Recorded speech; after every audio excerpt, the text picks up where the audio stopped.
বাথরুমটা আছে, এই বাথরুমে হঠাৎ দেখি দরজাটা এমনি খুলে গেল। এবারে আমার বলতেই গায়ে কাঁটা দিচ্ছে, দেখি ভিতরে প্রায় 7 ফুটে একটা মহিলা দাঁড়িয়ে আছে, কিন্তু চোখের পলক মারতে মারতেই দেখি সে গায়েব। এরকম একটা সিচুয়েশন কিন্তু এখানে হয়ে আছে। যত শুনছি ততই আমার মনে তো আরো বেশি ভয় জন্মাচ্ছে। হ্যাঁ হ্যাঁ, আমি তোমাকেই বলছি, আমি তোমাকেই মিস করছি। আমরা আবার চারদিকে চলে এসেছি, বকখালির বাস। চলো বাসে উঠে পড়ি।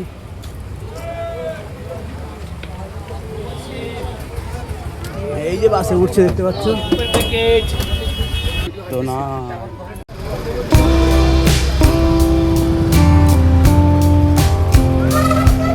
আমরা পৌঁছে গিয়েছি নামখানা। এখানে রয়েছে হাতানিয়া দোয়ানিয়া নদীর উপরে সেই ব্রিজ। এই ব্রিজটা কিন্তু অনেক দিনের নয়, কয়েক বছর আগে এই ব্রিজটা না থাকার কারণে সমস্ত মানুষ কিন্তু এই হাতানিয়া দোয়ানিয়া নদীর ভ্যাসেলে পার করেই তাদেরকে যেতে হতো। কিন্তু এখন এই ব্রিজটা হয়ে যাওয়ার ফলে এখান থেকে মানুষ সহজেই যাতায়াত করতে পারে, ডাইরেক্ট বকখালি যেতে পারে। তো আমরা 2004-05 সালে একবার এই রাস্তায় এসেছিলাম। তো রাত 2টোর সময় এখানে পৌঁছেছি, আর সকাল 7টায় ভ্যাসেল ছিল। তো রাত 2টো থেকে সকাল 7টা পর্যন্ত বাসে বসেই আমাদের কাটাতে হয়েছিল। এরকম একটা পরিস্থিতি। এখন দেখতে পাচ্ছি সামনে কিন্তু হাতানিয়া দোয়ানিয়া নদীটা আমরা দেখতে পাচ্ছি।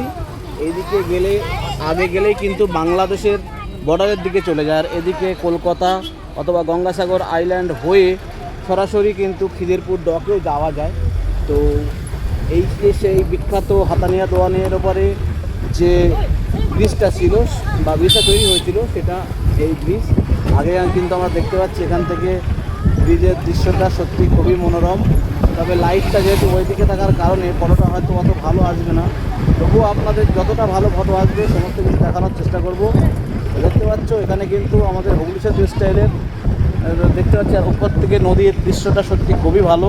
আর এদিকে সূর্যটা কিন্তু অস্ত যাওয়ার সময় হয়েছে, যেহেতু 5টা বাজে। অসংখ্য নৌকা সব মাছ ধরার জন্য সাগরের দিকে পাড়ি দিচ্ছে। দেখতে পাচ্ছ সত্যি এখানকার যে পরিবেশ, এটা অন্যরকম। এটা সম্পূর্ণ মানে যত দেখবেন তত ভালো লাগবে। আর আমরা ডাইরেক্ট কিন্তু এখন ব্রিজের উপর দিয়ে আমরা চলে যাচ্ছি মৎস্যবন্দর। কালকে সকালে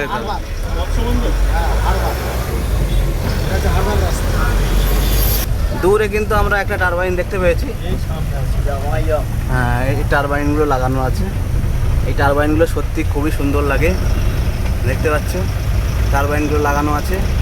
আমরা চলে এসেছি এই যে বাস স্ট্যান্ড। হ্যাঁ, সামনেই সে বিচ আছে। তো চলো আমরা একদম চলে এসেছি বকখালি বাস স্ট্যান্ড। আমরা এবারে ডাইরেক্ট চলে যাব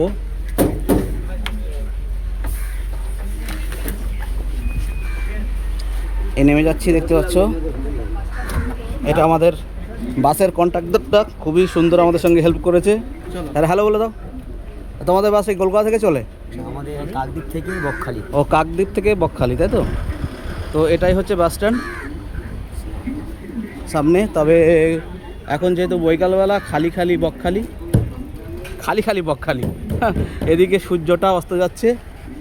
আমরা যেহেতু এখানে সানসেট পাওয়া যায় না, সানসেটটা পিছন দিয়ে হয়, আর সানরাইজটা হয় সামনে দিয়ে। তো কালকে সকালে যদি সানরাইজ দেখাতে পারি অবশ্যই দেখাবো। এই যে আমরা এই বাসটা করে এলাম, বাসটা নেমে যাচ্ছে, দেখতে পাচ্ছ। খুবই সুন্দর, খুবই সুন্দর পরিবেশ। এখানে যত দেখবেন তত ভালো লাগবে। চলো আমরা সি বিচের দিকে এগিয়ে যাই, চলো। তো বাস স্ট্যান্ডটা একবার দেখিয়ে দিচ্ছি। তবে এ সাইডে কিছু খাওয়ার হোটেল রয়েছে, খুবই সুন্দর। এখানে খাওয়া দাওয়া হয়, আমি আগেও এসে খেয়েছি। এখানে এসে খাওয়া দাওয়া করতে পারবেন। এই জন্য বলে বকখালি আর দীঘার মধ্যে পার্থক্য। এখন সন্ধ্যা 5টা বাজে। আমরা এখন বকখালি বিচের যে রোডটা রয়েছে সেই রোডের উপর দিয়েই হাঁটছি, কিন্তু এখানে কোনো লোকজন তেমন নেই, ট্যুরিস্ট নেই, কিছু নেই, সব খালি খালি ব্যাপার। সেই জন্য মানুষ একটু দীঘায় যেতে চায়, যেহেতু এখানে যখন হাই টাইড হয় তখন এখানে একটু জোয়ার আসে, নইলে 2-3 কিলোমিটার পুরো বিচ পড়ে থাকে, আর এখানে ঢেউ সেইগুলো নেই। তবে একটু হাঁটলে কিন্তু খুব সুন্দর ঢেউ পাওয়া যায়। আমি এখানে একটু হেঁটেছি, আগে আমরা এখানে স্নান করেছি, তো সত্যি বকখালি এসে অন্যরকম অনুভূতি। তবে এখানে হাওয়া না থাকলে প্রচণ্ড গরম, হাওয়া থাকলে কোনো গরম নেই, এরকম একটা পরিস্থিতি। একেবারে সন্ধ্যার একটু আগেই আমরা বকখালি বিচের দিকে রওনা দিচ্ছি। তো এখানে তেমন ট্যুরিস্ট আমরা দেখতে পাচ্ছি না, সব খালি খালি ব্যাপার। কিছু ট্যুরিস্ট আছে, তারা সন্ধ্যার দিকেই বেরোবে, কারণ এখন প্রচণ্ড গরম রয়েছে এখানে। সেই জন্য ট্যুরিস্ট সব হোটেলের মধ্যে এখন রেস্ট করছে, আর আমরা চলেছি বিচের দিকে। তো হাঁটছি। এটাই হচ্ছে বকখালির পার্কিং। যারা জানুয়ারি বা ডিসেম্বরে এখানে পিকনিক করতে আসেন, তারা এই যে সামনের গ্রাউন্ডটা দেখতে পাচ্ছ, এই গ্রাউন্ডেই তারা পিকনিক করে, আর এখানেই সব গাড়ি পার্কিং করে দিয়ে এই ভিতরে পিকনিক স্পট রয়েছে, আর এই দিকে রয়েছে বিচ, বিস্তীর্ণ বিচ, যেটা আরে ওদিকে যাচ্ছ কেন দোস্ত, এইদিকে। তো সামনে দেখতে পাচ্ছ পিকনিক স্পটের যে গেট, সেটা আমরা দেখতে পাচ্ছি। এখানে অনেক উন্নয়ন হয়েছে। আমরা যখন 2005-এ আসি তখন এখানে কিছুই ছিল না, এখানে শুধু বাওলার এই জঙ্গল ছিল। এখন কিন্তু অনেক সাহায্যগুজো হয়েছে, কিন্তু সমস্যা হচ্ছে দীঘার মতো পর্যটন এখানে গড়ে ওঠেনি। তার মূল কারণ এখানকার যে বিচ আছে, সেই বিচ কিন্তু রেগুলার টাইট হয় না বা ঢেউটা হয় না, সেই জন্য এখানে মানুষ কম আসে, আর এখানে খালি খালি ভাব। তবে প্রচণ্ড গরম রয়েছে। যারা একাকিত্ব ভালোবাসে, যারা একা একা ঘুরতে ভালোবাসে, যুগল বলুন, প্রেমিক প্রেমিকা, অথবা নতুন বিয়ে করেছেন, হানিমুনে যেতে চাইছেন, একটা ফাঁকা বিচ খুঁজছেন, তাদের জন্য কিন্তু এটা স্বর্গ দ্বীপ বলতে পারেন। তবে যারা একটু হই হুল্লোড় পছন্দ করে, যারা একটু ঘোরাফেরা করে দোকান হাট বাজার এগুলো দেখে খুশি থাকতে ইচ্ছা করে, তাদের কিন্তু এই জায়গাটা তাদের জন্য নয়। এই জায়গাটা যারা নির্জনতা পছন্দ করে তাদের জন্য। তো আমরা দূরে বিচটা দেখতে পাচ্ছি, চলো আমরা সেদিকেই যাব। আমরা একদম পৌঁছে গেছি বকখালি বিচের সামনে। এখানে সব দোকান পাশারিগুলো রয়েছে, আর আমরা এখন হেঁটে হেঁটে বিচের দিকে যাচ্ছি। তবে এখানকার যে হাওয়াটা খুবই সুন্দর, আর একদম সন্ধে হব হচ্ছে, সেই জন্য আলোটাও কমে আসছে। আর দূরে আমরা বিচ দেখতে পাচ্ছি। সামনে একটা পুলিশ হেল্প সেন্টার রয়েছে, এখানে কিছু হলে, সমস্যা হলে সব এখানে সুবিধা দেয়। আর এখানকার বকখালির যে বিচ, সেই বিচের পুরো দিগন্ত জুড়ে আমরা দেখতে পাচ্ছি। আর এদিকে সূর্যটা অস্ত যাচ্ছে, পিছন দিয়ে সোজা বকখালির সেই রাস্তা, এবং সামনে সেই মন্দিরটা রয়েছে, আমরা এখান থেকে দৃষ্টিগোচর করতে পারছি। আর সামনে অসংখ্য সব ছোট ছোট ঠেলায় দোকান লেগেছে, সেগুলো আমরা দেখতে পাচ্ছি। তো চলো, এখানে প্রচণ্ড হাওয়া, এখানে শুধু হাওয়া খাওয়ার জন্য খুবই ভালো একটা জিনিস। তবে আমরা বকখালির জল দেখতে পাচ্ছি না, সমুদ্রের জল কিন্তু আমরা দেখতে পাচ্ছি না। এখান থেকে মনে হয় 5-6 কিলোমিটার দূরে জল রয়েছে, জলের কোনো রকম অস্তিত্ব কিন্তু এখানে পাওয়া যাচ্ছে না। সেই জন্য এখানে সাধারণ পর্যটকরা এখানে আসতে চায় না। হ্যাঁ যাচ্ছে তো, কিন্তু সন্ধ্যার আগে আর যেতে দেবে না, আর একটু পথে আর যেতে দেবে না। তো চলো, আমরা কিন্তু চলে যাব, জল পর্যন্ত যাওয়ার চেষ্টা করব। আগে আমাদের ভাই যাচ্ছে, দেখতে পাচ্ছ।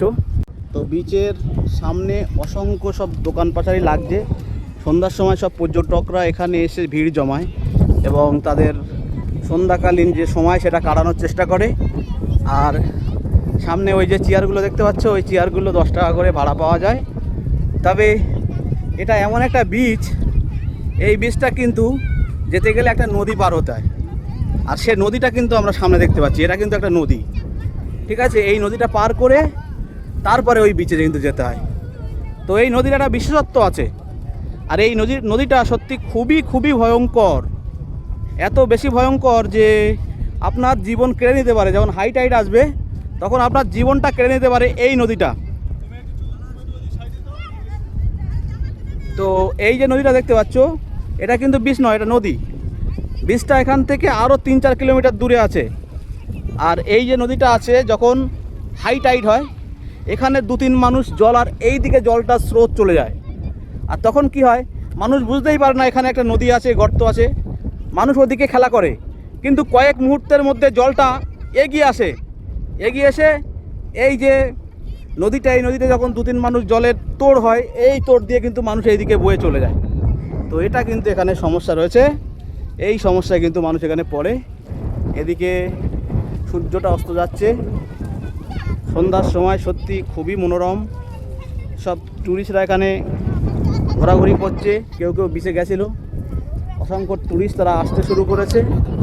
আর এদিকে আমরা ম্যানগ্রোভের জঙ্গলগুলো দেখতে পাচ্ছি। তবে এখান থেকে আরও 1-2 কিলোমিটার হাঁটলে তারপরে সমুদ্রের জল আমরা দেখতে পাবো। আমরা বিচের দিকেই চলে যাচ্ছি, এই যে ভয়ঙ্কর নদী, সেই নদীটা পার হচ্ছি। তবে এখন জোয়ার আসার ভয় নেই, এখন এখানে জল বেশি নেই, অল্প অল্প জল আছে, সেই জলের দিকে আমরা যাচ্ছি। তবে এখানকার দৃশ্য সত্যি খুবই মনোরম। সেই নদীটার উপর দিয়ে হাঁটছি, সত্যি এখানকার যে সিচুয়েশান সেটা দেখার মতো, সেটা এত সুন্দর লাগছে আপনাদেরকে কি বলবো।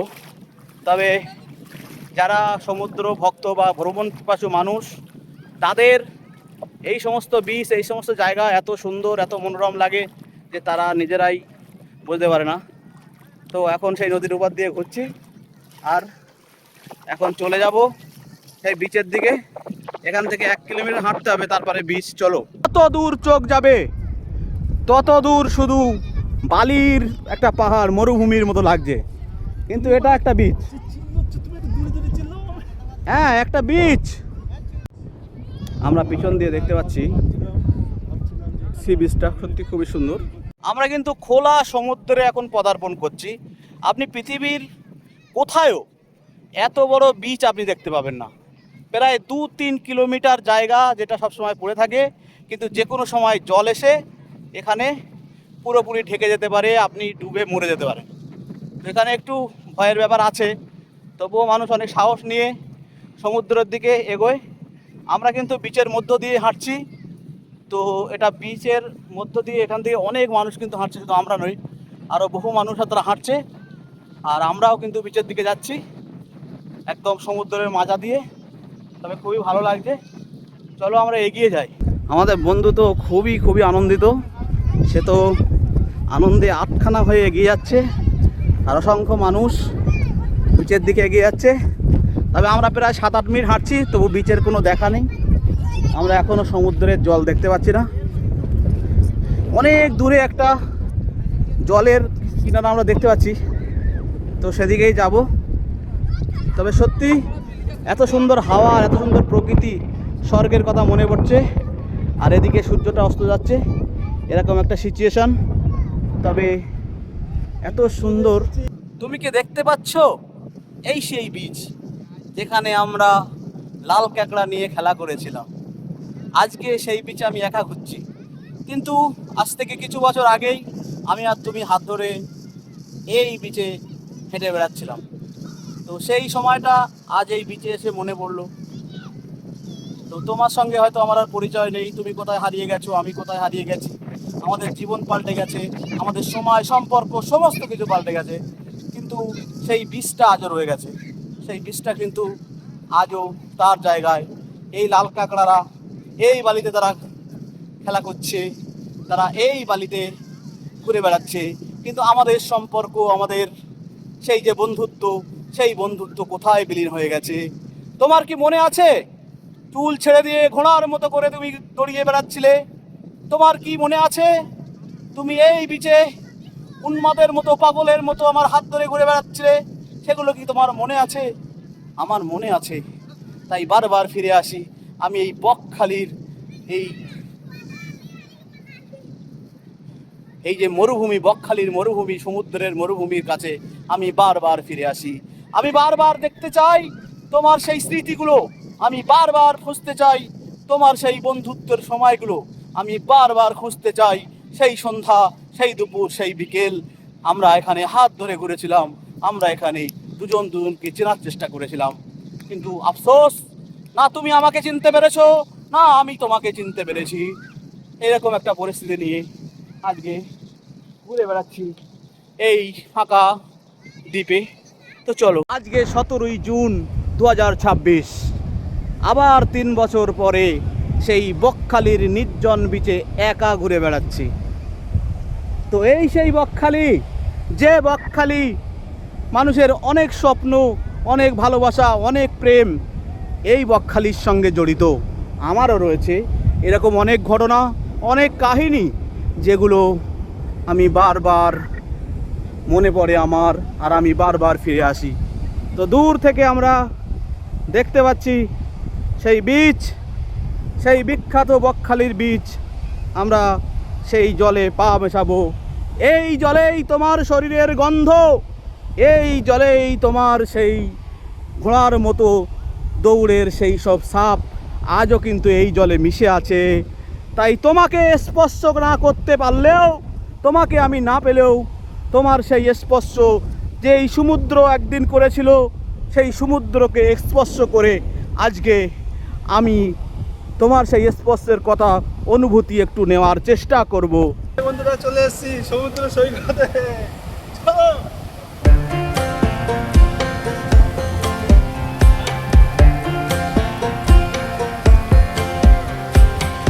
Last time we এই যে talked, আমার you had বন্ধু দেখতে nothing to পাচ্ছ, say. জলে নামছে। You chose to walk, give what we had away. I hope you get what you're looking for. But babe, with me, you close the door on everything we could have been. Don't go thinking we could be friends. No, you can't bring us back from the dead. 'Cause when you know, you know. And when you don't, when it ends, it ends. When it ends, it ends. I really thought we might have been it, so my heart was shattered when it took the hit. Oh, I can't imagine doing all that again, even for one night to see where it went. Here's the thing, you made your bed, I just got your stay out of my head. No, you can't bring us back from the dead. 'Cause when you know, you know. সন্ধ্যার প্রাতকালে চারিদিকে সমুদ্রের যে দৃশ্য সত্যি খুবই মনোরম, সেটা একবার আপনাদেরকে দেখানোর চেষ্টা করছি। খুবই ভালো লাগছে। তো এখন যেহেতু সন্ধ্যা হয়ে গেছে, এখন ফিরে যাচ্ছি। বিচের অনেক হাওয়া খেয়েছি, অনেক জল মেখেছি, ফিরে যাচ্ছি এখন।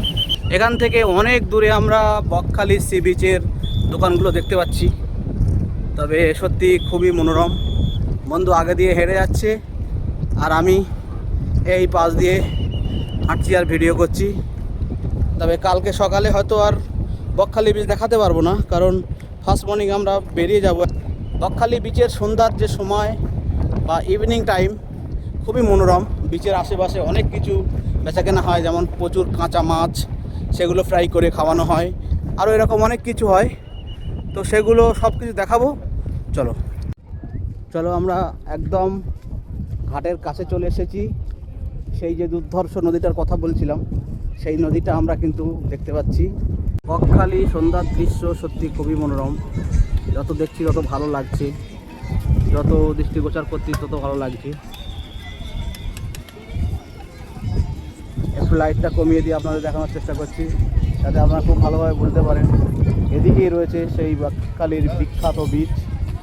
যারা বকখালি এসে বাথরুম খুঁজছেন, তারা বকখালি যে পার্কিংটা রয়েছে সি বিচের পাশে, তার পাশেই কিন্তু রয়েছে বাথরুম বা টয়লেট। মহিলা পুরুষের সব ব্যবস্থা রয়েছে। ওই যে দেখতে পাচ্ছি ওটাই হচ্ছে টয়লেট। তো সেদিকে আমরা যাব, চলো।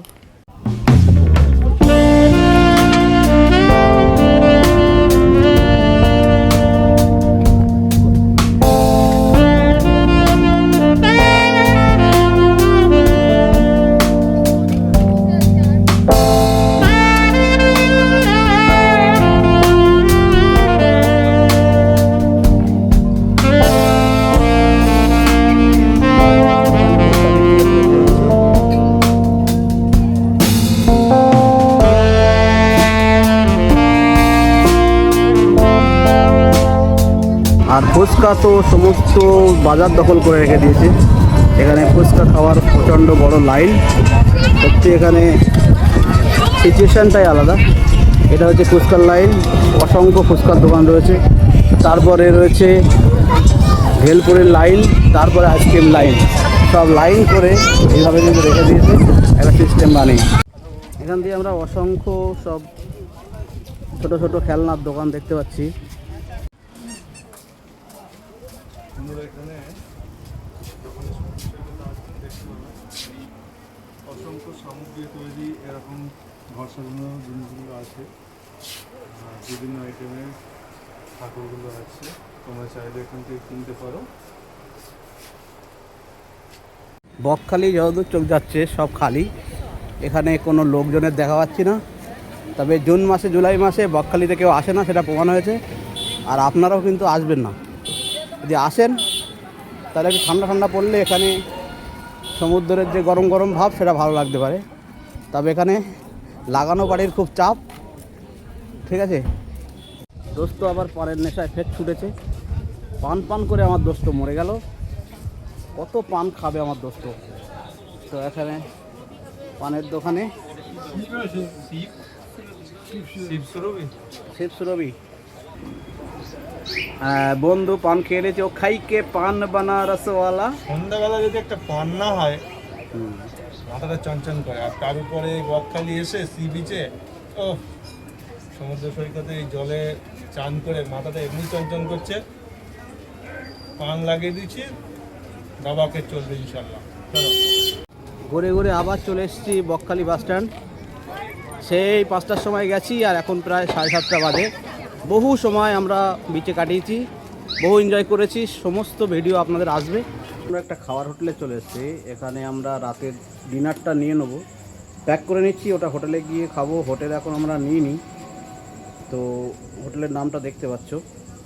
তো এখান থেকে আমরা তড়কা রুটি নিয়ে নিচ্ছি আর ডিম ভুজিয়া, এটাই রাতের ডিনার। আর আগে গিয়ে হোটেলে আমরা থাকবো, হোটেলটাও আপনাদেরকে দেখাবো এবং হোটেলে কত ভাড়া নেয় কী নেয় সমস্ত কিছু দেখাবো। হোটেলটা খুবই সুন্দর।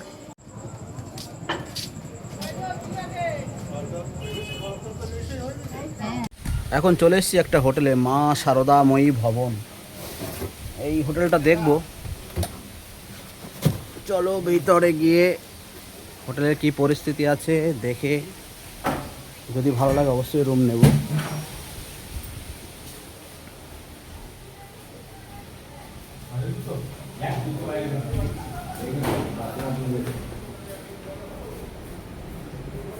আমাদের সেই অতি পরিচিত হোটেল আমরা চলে এসেছি। এখানে আমরা বহুবার থেকেছি। এই যে হোটেলের দিকে আমরা ঢুকছি, হোটেলের ইন্টেরিয়ার্সটা ঠিক এরকম, সত্যি খুবই সুন্দর। তো হোটেলের ইন্টেরিয়ার্সটা দেখাচ্ছি। এই হোটেলে আমরা বহুবার থেকেছি, হোটেলের পরিষেবা খুবই ভালো। এখন দেখি হোটেলের যে ম্যানেজার ছিল তারা আছে কিনা। একটা বয়স্ক কাকু ছিল, সেই কাকুটা আছে কিনা দেখতে হবে। তো হোটেলটা সত্যি খুবই ভালো।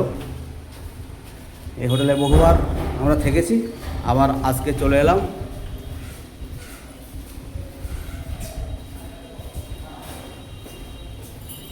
দাদা নমস্কার, কেমন আছেন? তো চলো আমরা এখন হোটেলের যে ইন্টেরিয়েন্স সেই ইন্টেরিয়েন্সের দেখাবো। আমরা চলে এসেছি হোটেলে। এই রুমটা খালি নেই, এই রুমটা কথা বলছিলাম দাদা। তো না ওই রুম, এই রুমটাই নেব। এই রুমটা এইদিকে জানালা আছে না, ওই জন্য। হ্যাঁ, তো দেখতে পাচ্ছেন এই রুমে কিন্তু আমরা বহুবার থেকেছি, আমি 2-3 বার থেকেছি আর ওপারেও থেকেছি। তো রুমটা সত্যি খুবই ভালো। সব থেকে ভালো এইদিকে জানালাগুলো রয়েছে, এই জানালার জন্য কিন্তু প্রচণ্ড হাওয়া এখানে আসে। আর রুমের ইন্টেরিয়ার্সটা সত্যি খুবই ভালো। কি বন্ধুরা, যারা এখানে এসছেন আমার বন্ধুরা, তারা অবশ্যই এই মাঠের কথা তাদের মনে আছে। এই সেই মাঠ যেখানে আমরা বসে অনেক এনজয় করেছি, অনেক গল্প করেছি, অনেক কিছু করেছি। আমি সেসব বন্ধুদের নাম বলছি না, কিন্তু তারা তো বুঝতেই পারবে। এই দিনকার স্মৃতিগুলো আপনাদের আমি কিন্তু আবার উজাগার করে দিলাম। আমরা আবার আসবো এখানে, আবার এনজয় করব, আবার এখানে কিন্তু আমরা সময় কাটাবো। এই আশা নিয়ে আজকে রাতের এই সময়টা একা পার করছি। আমরা যারা এখানে এসেছি সবাই সত্যি সবাইকে খুবই মিস করছি। আর হোটেলের ইন্টেরিয়ার সবাই জানো, এই যে আমাদের রুমটা, খুবই সুন্দর রুম। আগেও আমরা এই রুমে থেকেছি। এগুলো নামিয়ে রেখে দিয়ে লক করে দিয়েছিল। আমি এখন রয়েছি বকখালির একটা হোটেলে। অবশ্যই হোটেলের নাম বলবো না। এখন ঘড়িতে বাজে 1:55। তো রাত 12টার পর থেকে এই হোটেলে আমি কিছু প্যারানর্মাল অ্যাক্টিভিটি দেখতে পাচ্ছি। এই যে রুমটায় আছি আমরা, দুজন বন্ধু আছি, আমার বন্ধু ঘুমাচ্ছে, কিন্তু এর ভিতরে অনেক সমস্যা আমি এখানে দেখতে পাচ্ছি। আমি খুবই বাস্তববাদী মানুষ, আমি কোনোদিনই এসব বিশ্বাস করতাম না, কিন্তু আজকে আমার বিশ্বাস হয়েছে এই হোটেল রুমে থেকে। এই যে জানলাগুলো দেখতে পাচ্ছেন, এই জানলাগুলো আমি বারবার খুলে দিচ্ছি, কিন্তু এখন তেমন হাওয়া নেই। আজকে 19 তারিখ জুন মাসের, তো ওখানে বৃষ্টি হওয়ার পরে হাওয়া পুরো বন্ধ, কিন্তু দেখছি এই যে জানলাগুলো বারবার খুলে ধাক্কা মারছে। তো আমি বিশ্বাস করছি না, আবার গিয়ে ঠিক করছি, আবার গন্ডগোল হচ্ছে।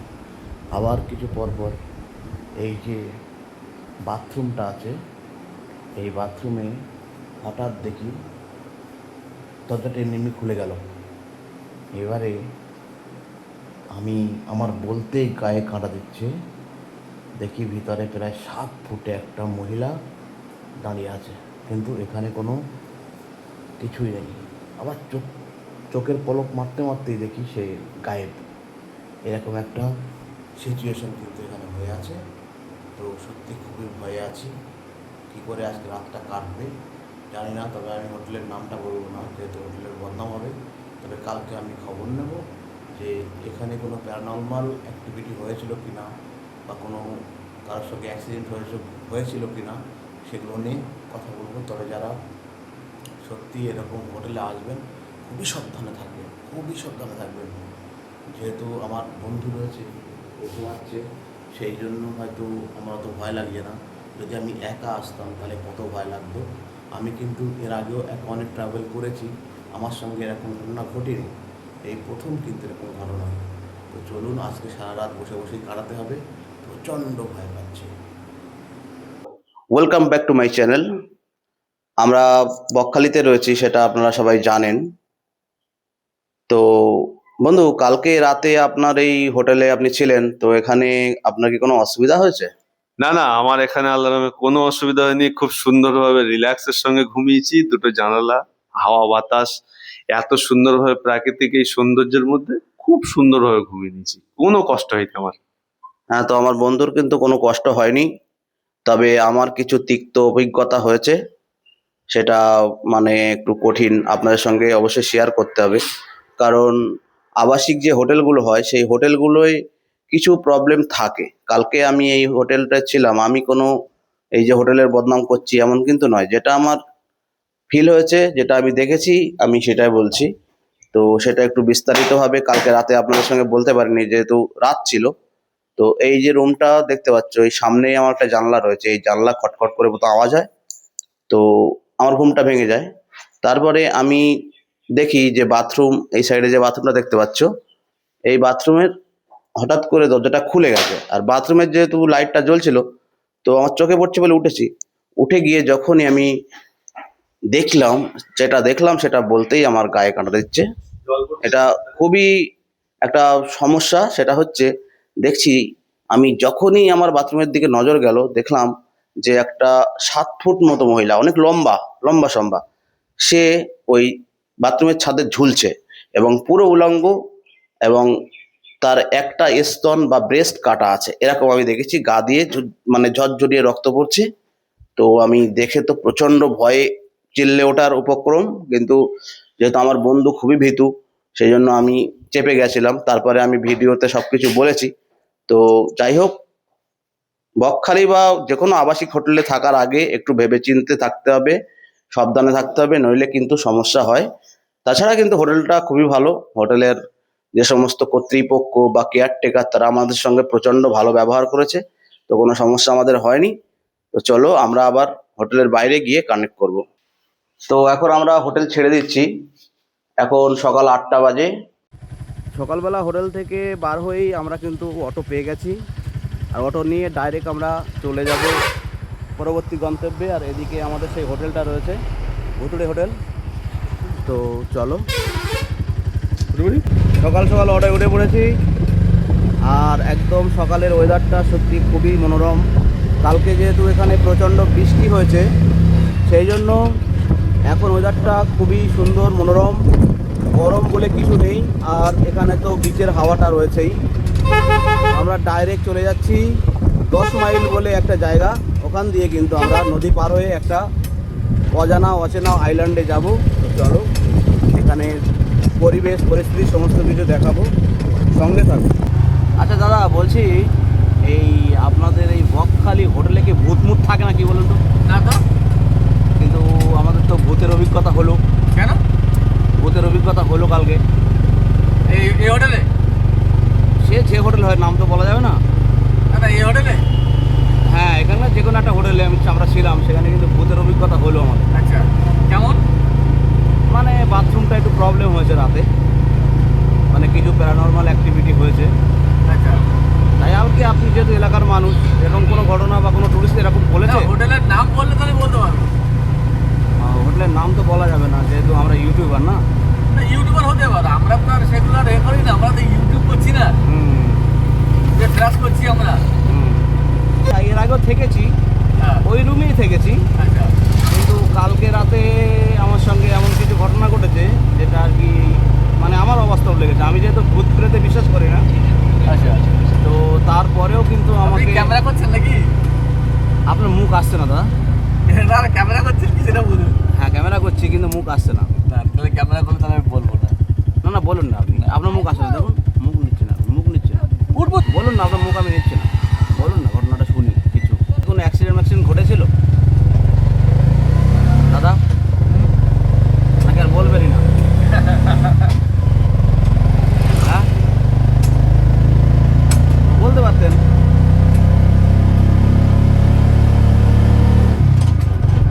ঘটনা শুনতে অফলাইনে আসতে হবে।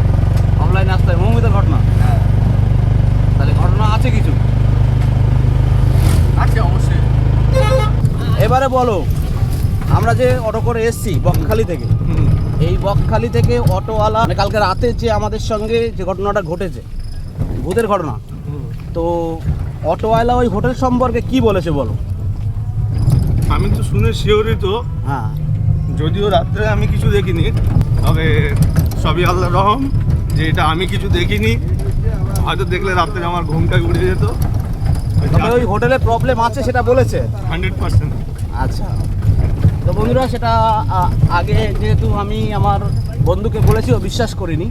যখন আমরা অটো করে আসছিলাম তখন অটোওয়ালার কাছে জিজ্ঞেস করতেই, হোটেলটার নাম বলতেই ওরা কিন্তু বলেছে যে এই হোটেলে এর আগে সুসাইডের ঘটনা ঘটেছে এবং প্যারানরমাল অ্যাক্টিভিটি হ্যাঁ। কিছু আছে।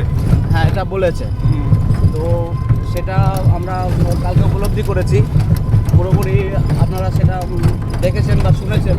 তো অবশ্যই যারা আবাসিক হোটেলে থাকেন বা বেড়াতে এসে ধুম করে হোটেল নিয়ে যান, একটু খোঁজখবর নিয়ে একটু রিভিউ দেখে তারপরে অবশ্যই হোটেল নেওয়ার দরকার। যেহেতু আমরা বাজেট ট্রাভেলার, সেই জন্য আমরা ওগুলো করতে পারি না, যেখানে রাত সেখানেই কাত হতে হয় আমাদের। তো এটাই প্রবলেম। তো এখন কিছু করার নেই, এগিয়ে যাচ্ছি মৌসুমী আইল্যান্ডের দিকে। চলো।